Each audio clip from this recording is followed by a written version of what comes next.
الشيطان الرجيم بسم الله الرحمن الرحيم سبحان الذي أسرى بعبده ليلا من المسجد الحرام إلى المسجد الأقصى الذي باركنا حوله لنريه من آياتنا إنه هو السميع البصير صدق الله العظيم.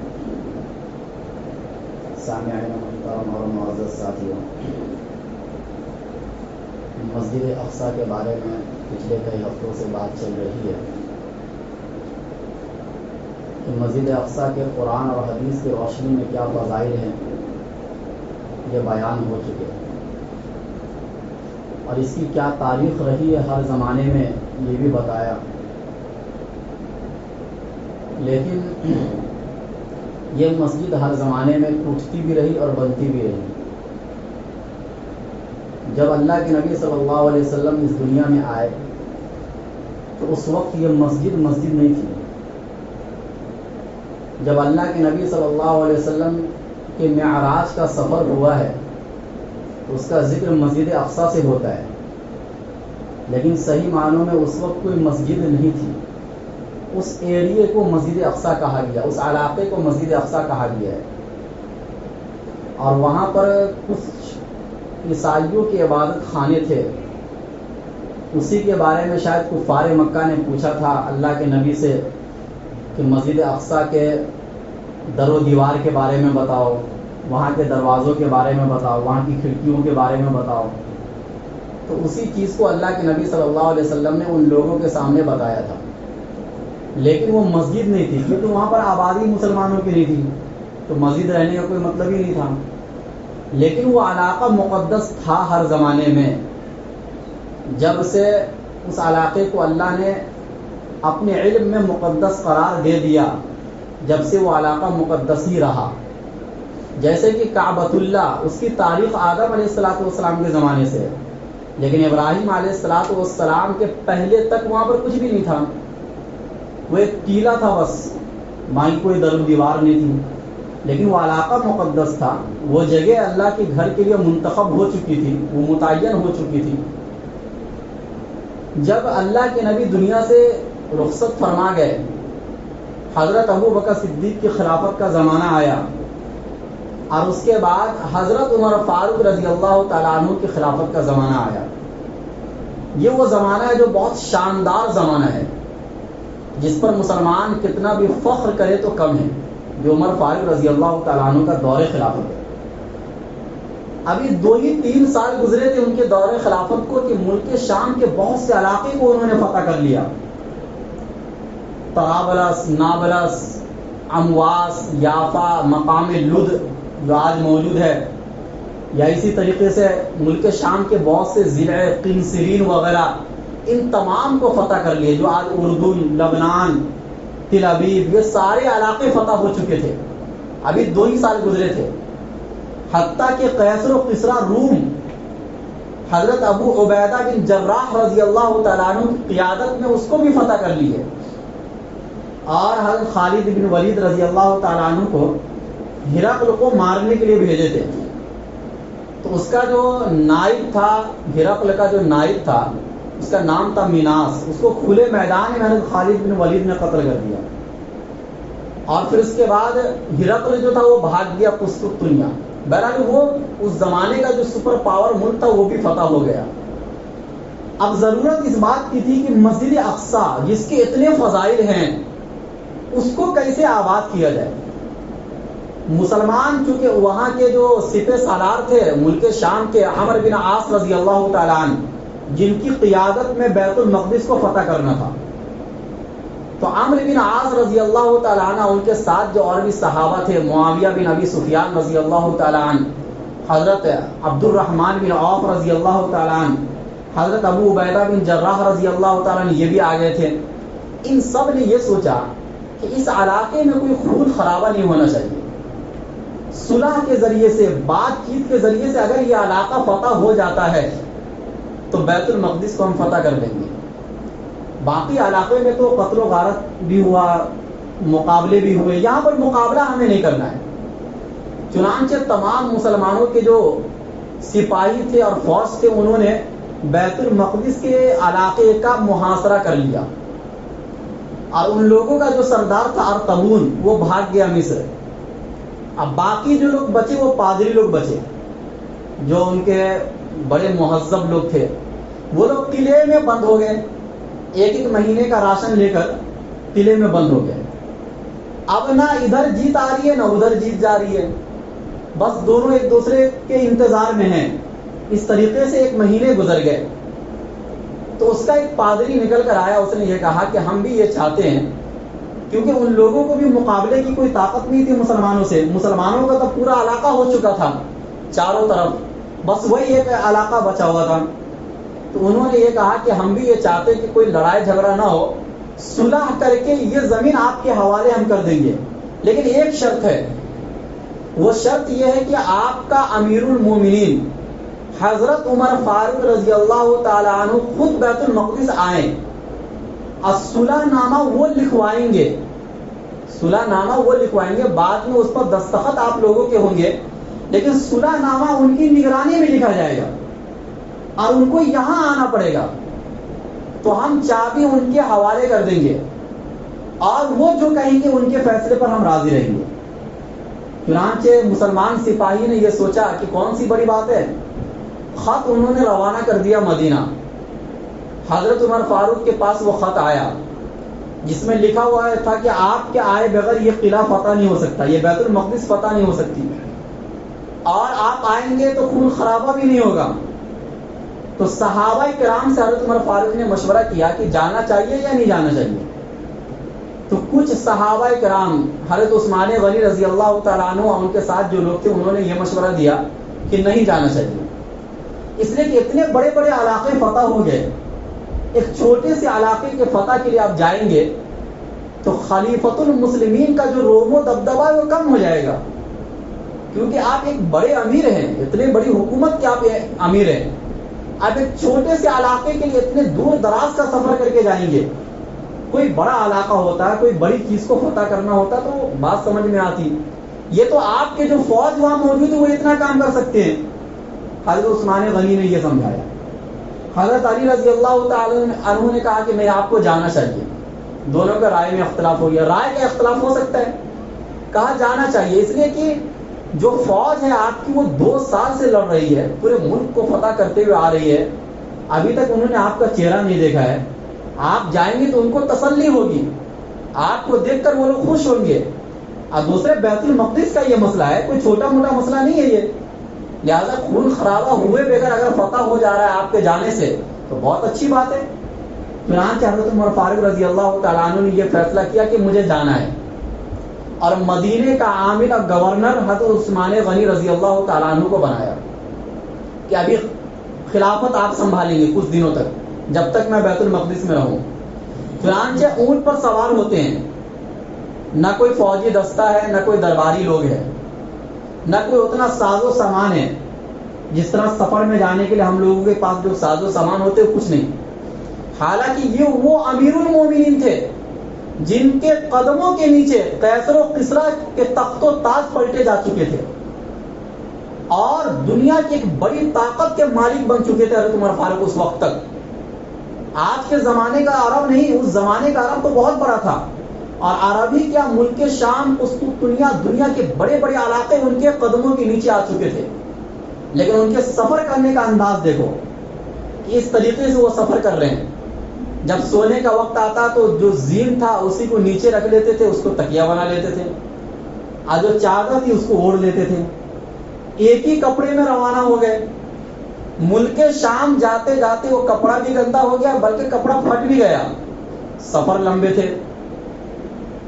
بیچ میں ایک یہودی آدمی ملا حضرت عمر فاروق سے، تو اس نے یہ کہا کہ اے عمر، بیت المقدس کے فاتح تم ہی ہو۔ انہوں نے اپنی مذہبی کتاب کو پڑھا تھا، تورات اور انجیل، اس میں یہ لکھا ہوا تھا کہ بیت المقدس کو فتح وہ شخص کرے گا جس کے نام کے 3 حروف ہوں گے۔ عمر، ان کے نام کے اور بھی اوصاف اس کے اندر موجود تھے۔ اللہ نے خود قرآن میں کہا کہ ذالک مثلہم فی التوراۃ ومثلہم فی الانجیل، یہ صحابہ کرام وہ ہیں کہ جن کی مثال تورات میں ہے اور جن کی مثال انجیل میں ہے۔ صحابہ کے اوصاف تو تورات اور بائبل اور انجیل جیسی کتابوں میں موجود تھے، چنانچہ اس نے اپنے مذہبی کتاب کی بنیاد پر یہ پہچان لیا اور اس نے کہا کہ عمر تم ہی بیت المقدس کو فتح کرو گے اور یہ نعمت تمہارے حصے میں آئے گی۔ چنانچہ وہ آگے روانہ ہوئے۔ مسلمانوں کے جو سردار تھے ان لوگوں کو پہلے باخبر کر دیا گیا کہ عمر فاروق آ رہے ہیں۔ مقام جابیہ ایک علاقہ ہے، جب وہاں پر پہنچے حضرت عمر فاروق تو سارے سردار وہیں پر آئے ہوئے تھے آپ کا استقبال کرنے کے لیے، یکے بعد دیگرے سب استقبال کر رہے ہیں۔ لیکن حضرت عمر فاروق نے دیکھا کہ ان لوگوں کے جسم پر بہت عمدہ عمدہ لباس ہے۔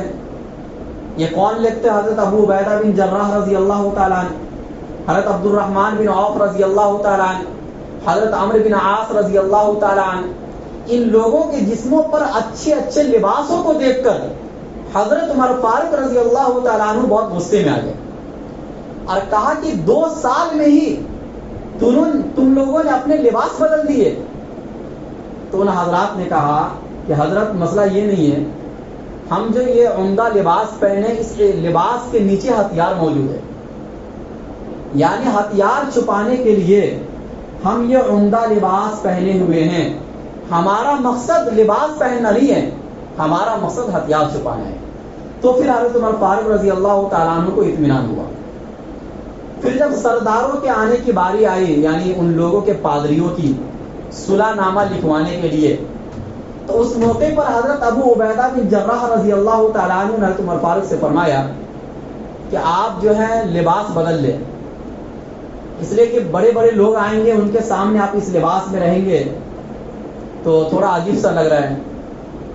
تو حضرت عمر فاروق رضی اللہ تعالیٰ عنہ نے فرمایا کہ اِنَّا نَحْنُ قَوْمٌ أَعَزَّنَا اللَّهُ بِالْإِسْلَامِ، کہ ہم ایسے لوگ ہیں کہ ہمیں اللہ نے عزت اسلام کے ذریعے سے دی ہے۔ فَلَن نَبْتَغِي الْعِزَّةَ بِغَيْرِهِ، ہم عزت اسلام کے علاوہ کسی اور چیز میں تلاش نہیں کریں گے، یعنی ہم اپنی عزت لباس پہن کر نہیں بنائیں گے۔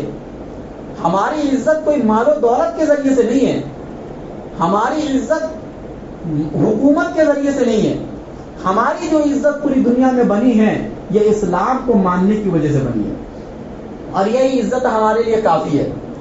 دیکھو، مال کی عزت کسی انسان کو ملے گی تو اس وقت تک ملے گی جب تک مال ہوگا۔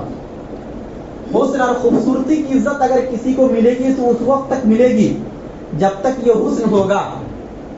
اسی طریقے سے حکومت کی عزت اگر کسی کو ملے گی تو اس وقت تک ہی ملے گی جب تک کہ حکومت آپ کے ہاتھ میں ہے، اس کے بعد آپ کی کوئی عزت نہیں ہوگی۔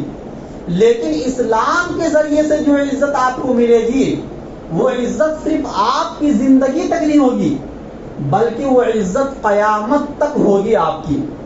چنانچہ حضرت عمر فاروق رضی اللہ تعالیٰ عنہ اور دیگر تمام صحابہ کرام کو جو عزت ملی تھی وہ اسلام کو ماننے کی وجہ سے ملی تھی، اور آج تک ہم ان کے ناموں کا احترام کرتے ہیں، آج تک ہم ان کی عزت کرتے ہیں۔ ان کی عزت اس وجہ سے نہیں کرتے کہ وہ بہت مالدار صحابی تھے، ان کی عزت اس وجہ سے نہیں کرتے کہ وہ بہت بڑے حکومت کے مالک تھے، بلکہ ان کی عزت اس لیے کرتے ہیں کہ ان کی قربانی اسلام کے لیے بہت تھی۔ یہ اصل چیز ہوتی ہے۔ تو یہ چیز حضرت عمر فاروق رضی اللہ تعالیٰ عنہ نے اپنے سپہ سالار اور سرداروں کو سمجھایا کہ دیکھو، ان کپڑوں پر مت جاؤ، ہماری جو عزت ان لوگوں کی نگاہ میں ہے، اور انہوں نے جو ہمیں بلایا ہے وہ اس وجہ سے نہیں بلایا کہ میں عمدہ لباس پہن کر جاؤں ان کے سامنے، بلکہ ہمارا روب و دبدبہ اور ہمارا ڈر و خوف ان کے دلوں میں ہے، وہ اس وجہ سے کہ ہم اسلام پر مکمل عمل کرتے ہیں۔ آج بھی دشمن ہمارا مقابلہ اس لیے نہیں کر رہی ہے کہ ہم مسلمان ہیں، بلکہ وہ مقابلہ اس لیے کر رہے ہیں کہ ہم مسلمان ہو کر اسلام پر عمل کیوں نہیں کرتے۔ سمجھ گئے؟ وہ ہمارے دشمن اس لیے نہیں ہیں کہ ہم مسلمان ہیں، بلکہ وہ ہمارے دشمن اس وجہ سے ہیں کہ مسلمان ہونے کے بعد ہم اسلام پر عمل کیوں نہیں کر رہے۔ جس دن اسلام پر آپ کا عمل شروع ہو جائے گا تو پھر طاقتور آپ ہوں گے، مغلوب وہ ہوں گے، کمزور وہ ہوں گے۔ صحابہ کرام کے اس زمانے میں کوئی بڑی طاقت نہیں تھی، کوئی بڑے ہتھیار ان کے پاس موجود نہیں تھے سامنے والوں سے مقابلہ کرنے کے لیے، لیکن روب و دبدبہ، چہرے پر ایسی نورانیت، اسلام کا ایسا خوف تھا کہ جو دیکھتا تھا ڈر جاتا تھا۔ مسلمان دیکھتا تھا تو پیار محبت ان کے دل میں پیدا ہوتی تھی، اور کوئی غیر دیکھتا تھا تو وہ ڈر جاتا تھا۔ چنانچہ پھر حضرت عمر فاروق رضی اللہ تعالیٰ عنہ نے مسلمانوں کو نصیحت کی کہ دیکھو، ہر کام آخرت کی نیت سے کرو، تمہاری دنیا اچھی بن جائے گی۔ اپنے دل کی حالت کو اچھا رکھو، تمہارا ظاہر ٹھیک ہو جائے گا۔ اور تم اگر یہ چاہتے ہو کہ جنت میں جاؤ، جنت کی تمنا رکھتے ہو، تو مسلمانوں کے ساتھ جڑ کر رہو، اکیلے رہنے کی کوشش نہ کرو، کیونکہ اکیلے کے ساتھ شیطان ہوتا ہے۔ مسلمانوں کی جو ایک اجتماعیت ہے، جو طاقت ہے، اس طاقت کو کبھی بھی توڑنے کی کوشش نہ کرو۔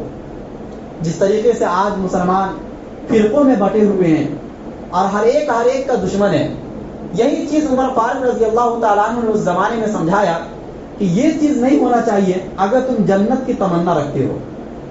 اور اس کے بعد جب مقام سے گزر رہے تھے اور سب بستیاں جو عمدہ بستیاں تھیں وہ مسلمانوں کے حوالے ہو گئی تھی، تو عمر فاروق رضی اللہ تعالیٰ عنہ یہ آیت پڑھ رہے تھے، کم ترکوا من جنات و عیون، کہ کتنے اچھے اچھے باغات اور عمدہ مکانات اور کھیتیاں ہیں جو یہ لوگ چھوڑ کے چلے گئے، اور آج یہ سب مسلمانوں کے حوالے ہو گئے۔ یہ آیت اصل میں اس وقت اتری تھی کہ جب فرعون کو اللہ نے غرق کر دیا اور ان کے ماننے والوں کو اللہ نے غرق کر دیا، تو ان کے جو عمدہ مکانات تھے وہ اس زمانے کے مسلمانوں کے ہو گئے تھے۔ اس موقع کی نشاندہی کے لیے اللہ نے یہ آیت اتاری تھی کہ دیکھو کتنا عمدہ مکانات، اچھی اچھی کھیتیاں جس میں یہ مزے کرتے تھے، یہ چھوڑ کے چلے گئے۔ اس کا وارث کون بنا؟ دوسرے لوگ بنے جن کو یہ مظلوم بنا کر رکھے تھے۔ تو ایسا ہوتا ہے کہ کبھی اللہ تعالیٰ ظالم کو پھر مغلوب کر دیتے ہیں، اور مظلوم کو اللہ غالب کر دیتے ہیں، اور ان کی زمین کا وارث اللہ تعالیٰ پھر انہی مظلوموں کو بنا دیتے ہیں۔ یہ ہر زمانے میں ہوتا رہا ہے اور آگے بھی ہوتا رہے گا۔ بہرحال عمر فاروق رضی اللہ تعالیٰ عنہ کے سامنے وہ پادری لوگ آئے صلح نامہ لکھوانے کے لیے۔ حضرت عمر فاروق نے کہا ٹھیک ہے، کاغذ لایا جائے۔ کاغذ پر صلح نامہ اس طریقے سے لکھا جاتا ہے کہ یہ صلح نامہ امیر المومنین عمر فاروق رضی اللہ تعالیٰ عنہ کی جانب سے ایلیا والوں کے لیے ہے۔ اس زمانے میں فلسطین کا نام نبی صلی اللہ علیہ وسلم کے زمانے میں ایلیا تھا، اور ایلیا سے پہلے اس جگہ کا نام یروشلم تھا۔ آج بھی کچھ علاقے کو یروشلم کہا جاتا ہے، لیکن پورے علاقے کو نہیں کہا جاتا، کچھ علاقہ فلسطین ہے، لیکن اس کا نام نبی صلی اللہ علیہ وسلم کے زمانے میں فلسطین نہیں تھا، نبی صلی اللہ علیہ وسلم کے زمانے میں ایلیا تھا۔ اس لیے حدیث کے اندر جب الفاظ آتے ہیں تو لفظ ایلیا آتا ہے، تو نام تو جگہ کا بدلتا ہی رہتا ہر زمانے میں۔ بہرحال ایلیا والوں کے حوالے یہ خط لکھا جاتا عمر فاروق کا، یہ عہد نامہ۔ عہد نامے میں یہ لکھا ہوا تھا کہ عیسائیوں کے جان مال عزت و آبرو کی حفاظت کی جائے گی، ان کے عبادت کھانے کو توڑا نہیں جائے گا، بلکہ وہ اسی طریقے سے رہیں گے۔ ان کو نہ زبردستی مسلمان بنایا جائے گا، نہ کسی قسم کا کوئی مذہبی تشدد کیا جائے گا، بھائی بھائی بن کر سب لوگ رہیں گے، مسلمان اور عیسائی اس زمانے میں۔ ہاں، جو یہودی ہیں وہ اس ملک میں نہیں رہیں گے، اس لیے کہ ان کی فطرت کو عمر فاروق سمجھتے تھے، یہ جس جگہ میں رہتے اسی جگہ میں چھید کرتے ہیں۔ اور قرآن کریم نے ان کی فطرت کو بہت حد تک اجاگر کیا کہ یہ اچھے لوگ نہیں ہوتے ہیں، یہ آپ کے ساتھ رہیں گے بظاہر، لیکن یہ اندر سے دشمن ہوتے ہیں۔ کہا یہ لوگ نہیں رہیں گے شہر کے اندر، اور اپنے ملک جانے تک ان کو امان دی جائے گی، 3 دن کی مہلت ہے، جتنا ساز و سامان لے کے جا سکتے ہیں لے کے چلے جاؤ، اس کے بعد اجازت نہیں دی جائے گی۔ اسی طرح یہاں کے جو باشندے ہیں وہ بھی اگر جانا چاہے تو جا سکتے ہیں، ان کو امن دیا جائے گا اپنے محفوظ ٹھکانے تک پہنچنے تک۔ لہذا یہ عہد نامہ لکھا گیا، اور عہد نامہ لکھنے کے بعد یہ کہا گیا کہ آپ لوگ جو اس ملک میں رہیں گے یعنی عیسائی لوگ، تو ٹیکس ادا کرنا پڑے گا۔ ٹیکس اور زکوٰۃ میں فرق یہ ہے کہ مسلمان جو دیتے اس کا نام زکوٰۃ ہوتا ہے، اور جو غیر دیتا ہے اسلامی حکومت کو اس کو ٹیکس کہا جاتا ہے۔ تو کہا گیا کہ آپ کو ٹیکس ادا کرنا پڑے گا، چنانچہ وہ لوگ اس چیز کے اوپر راضی ہو گئے، اور اسی وقت جو بیت المقدس کا جو علاقہ تھا وہ حضرت عمر فاروق کے حوالے کر دیا گیا کہ اب اس علاقے کے مالک آپ ہیں، اب یہاں پر حکومت مسلمانوں کی رہے گی۔ یہ وہ علاقہ تھا جس کو اول بار حضرت عمر فاروق رضی اللہ تعالیٰ عنہ نے فتح کر کے مسلمانوں کے حوالے کیا تھا.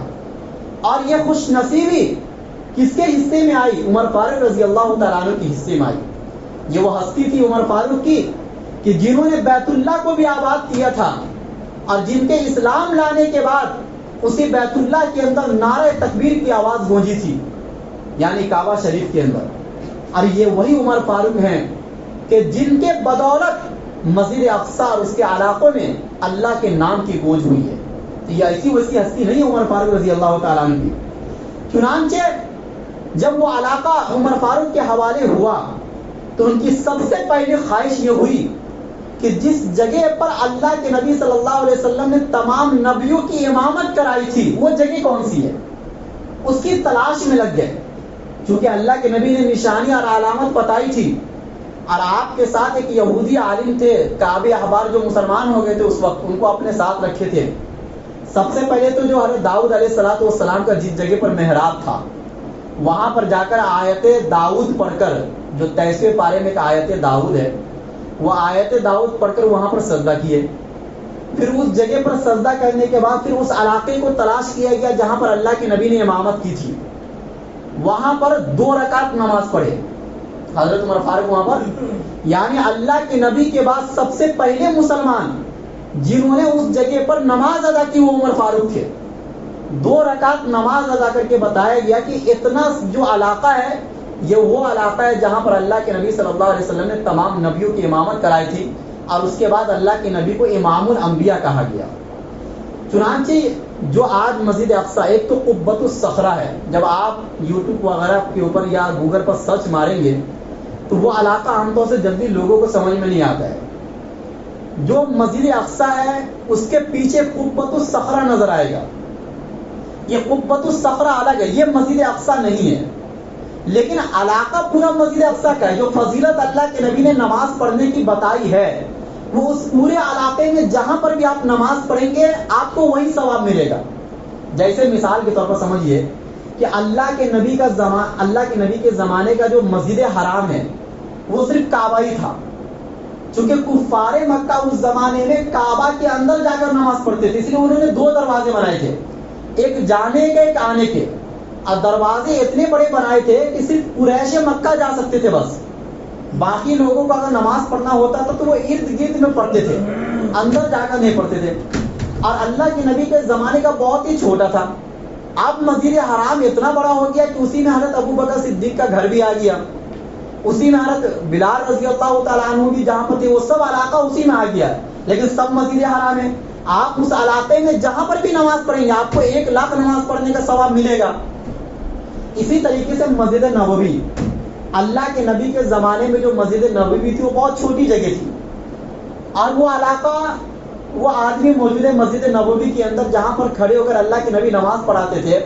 اس جگہ پر تو ابھی نماز بھی نہیں ہوتی ہے، بلکہ بڑا کر دیا گیا اور مصلی کی جگہ کو آگے بڑھایا گیا، وہ علاقہ بیچ میں آ گیا. اور جو اللہ کے نبی جہاں پر مدفون ہے، جو حضرت عائشہ صدیقہ کا حجرہ تھا، وہ حجرہ پہلے مسجد سے باہر تھا لیکن متصل تھا، مسجد کے اندر آ گیا. تو ایسے ہی توسیع ہوتے رہتی، لیکن فضیلت وہی ہوتی ہے اس جگہ کی. وہ علاقہ کتنا بھی پھیلے فضیلت وہی مانی جائے گی. تو اسی طریقے سے اللہ کے نبی جہاں پر امامت کروائے تھے وہاں پر عمر فاروق نے ایک مسجد بنوائی 2 رکعت نماز ادا کرنے کے بعد، جس کو مسجد اقصی آج کے زمانے میں کہا جاتا ہے. اور آج وہی مسجد اقصی ہے، اور اسی جگہ پر وہ مسجد بنی ہوئی ہے. اتنا علاقہ وہ ہے جہاں پر اللہ کے نبی نے امامت کرائی. اور جو قبۃ الصخرہ یہ وہ علاقہ ہے جہاں پر سے اللہ کے نبی صلی اللہ علیہ وسلم کو معراج ہوئی تھی.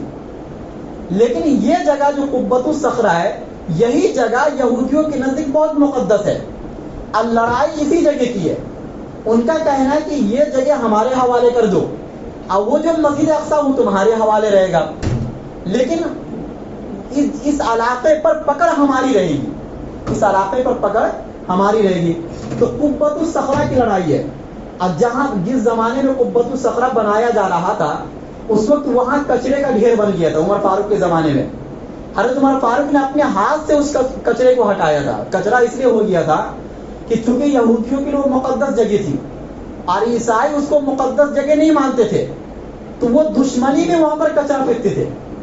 لیکن حضرت عمر فاروق نے اس جگہ کو صاف کیا، اور صاف کرنے کے بعد وہاں پر ایک قبہ نما جگہ بنا دی گئی تاکہ یہ احترام کے قابل رہے۔ وہاں پر بہرحال مزید نماز نہیں ہوتی ہے، لیکن فرداً لوگ جا کر نماز پڑھتے ہیں، عام طور سے عورتیں وغیرہ وہاں پر نماز پڑھتی ہے۔ اور اس علاقے کے ایک بائیں جانب ایک مسلح براق ہے جس کو مسجد براق کہا جاتا ہے۔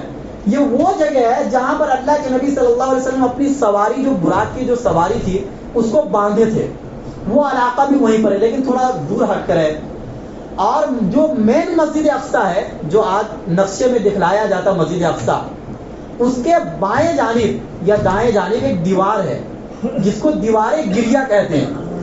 یہودی لوگوں کے لیے یہ دیوار بہت مقدس دیوار ہے، اور اس دیوار کو پکڑ کر روتے ہیں، جیسے کہ ہمارے لیے ملتزم جو کعبہ کے، یعنی کعبہ کا جو دروازہ ہے اور جو حجر اسود ہے، اس کے بیچ کی جگہ کو ملتزم کہا جاتا ہے، جس کو پکڑ کر چمٹ کر روتے ہیں مسلمان، اور یہ اللہ کے نبی نے بھی کیا تھا، وہ دعا کی قبولیت کی جگہ ہے۔ تو ایسے وہ دیوار گریہ ان کے لیے مقدس جگہ ہے، وہ آج بھی دیوار گریہ موجود ہے۔ ان کا کہنا ہے کہ حضرت سلیمان علیہ السلام نے جو مسجد بنائی تھی، جس کو ہیکل سلیمانی کہا جاتا ہے، یعنی مسجد اقصیٰ کا ہی پہلے نام ہیکل سلیمانی تھا، جو سلیمان علیہ السلام نے بنایا تھا۔ ان کا کہنا ہے کہ یہ اسی کی دیوار ہے، اور اس کے نیچے ہی اصل ہیکل سلیمانی ہے، اس لیے ان کو وہ جگہ چاہیے۔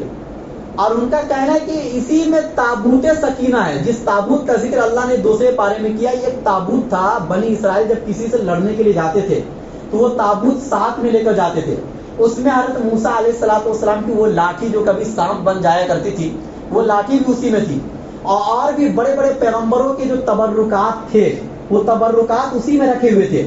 وہ تابوت سکینہ بھی کہتے ہیں کہ یہیں پر ہے، اس لیے اس جگہ کی لڑائی ہے۔ بہرحال وہاں پر مسجدیں بہت ساری ہیں، چھوٹی چھوٹی مسجدیں، دروازے الگ الگ آپ کو ملیں گے، اور وہ پورا علاقہ ہی مسجد اقصیٰ میں شمار ہوگا، اور اس پورے علاقے میں نماز پڑھنے کی وہی فضیلت ہے جو اللہ کے نبی صلی اللہ علیہ وسلم نے احادیث مبارکہ کے اندر فرمایا ہے۔ لیکن جو اصل مسجد اقصیٰ جہاں پر اللہ کے نبی نے امامت کرائی تھی، وہ جگہ ہے۔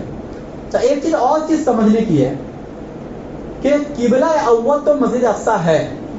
جب اللہ کے نبی مدینے آئے تو 16 یا 17 مہینہ، حدیث میں اختلاف ہے، کسی میں 17 کسی میں 16 مہینہ اس مسجد کی طرف گھوم کر نماز پڑھے۔ لیکن اس مسجد اقصیٰ میں اگر آپ جا کر نماز پڑھیں گے، اللہ ہم لوگوں کو توفیق دے، تو اس مسجد اقصیٰ میں جب آپ نماز پڑھیں گے تو آپ کا جو سمت بنے گا وہ کعبہ ہی بنے گا۔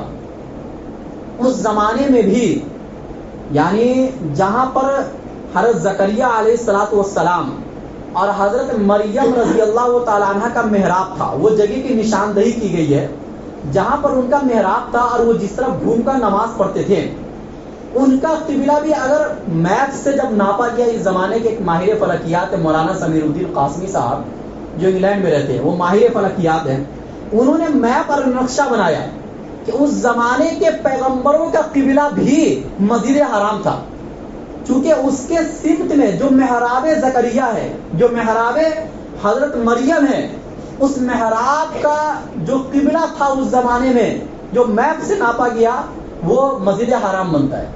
تو پتہ چلا کہ پچھلے جتنے بھی پیغمبر آئے، وہ اگرچہ ملک شام میں آئے، وہ اگرچہ فلسطین میں آئے، لیکن جب وہ نماز پڑھتے تھے تو ان کا قبلہ مسجد حرام ہی تھا۔ شروع زمانے سے اصل قبلہ مسجد حرام ہی رہا ہے، لیکن 16-17 مہینہ مسجد اقصیٰ کو ایک فضیلت دینے کے لیے اللہ کے نبی صلی اللہ علیہ وسلم کا قبلہ مسجد اقصیٰ بنا۔ اس لیے ہم کہتے ہیں کہ ہمارا قبلہ اول مسجد اقصیٰ ہے، لیکن مستقل قبلہ تمام نبیوں کا اور ہمارا بھی مسجد حرام رہا ہے ہر زمانے میں۔ اس لیے ابراہیم علیہ السلام کے ذریعے سے اس گھر کو بنانے کا حکم دیا گیا تھا، اور چونکہ یہ آدم علیہ السلام کے زمانے سے ہے، اور اللہ نے اس کے بارے میں کہا تھا کہ ان اول بیت وضع للناس، یہ سب سے پہلا گھر ہے جو لوگوں کے لیے بنایا گیا ہے۔ بہرحال ہمیں اور آپ کو یہ دعا کرنا ہے کہ چونکہ جس مسجد اقصیٰ کی اتنی فضیلت ہے، جو ہمارا قبلہ اول ہے، جہاں پر اللہ کے نبی نے تمام نبیوں کی امامت کرائی ہے اور اس کے بعد امام الانبیاء بنے ہیں، جہاں سے اللہ کے نبی کا اتنا بڑا سفر، معراج کا سفر ہوا ہے، وہ علاقہ آج ہمارے ہاتھوں سے نکل گیا۔ اس لیے ہمیں اس کی فتح کے لیے اور اس کی آزادی کے لیے دعا کرنا چاہیے، اور جتنا ہر انسان سے ممکن کوشش ہو سکے اتنا ہر انسان کو کرنا چاہیے. اللہ ہم سب کو بے نصیب میں زیادہ عمل کرنے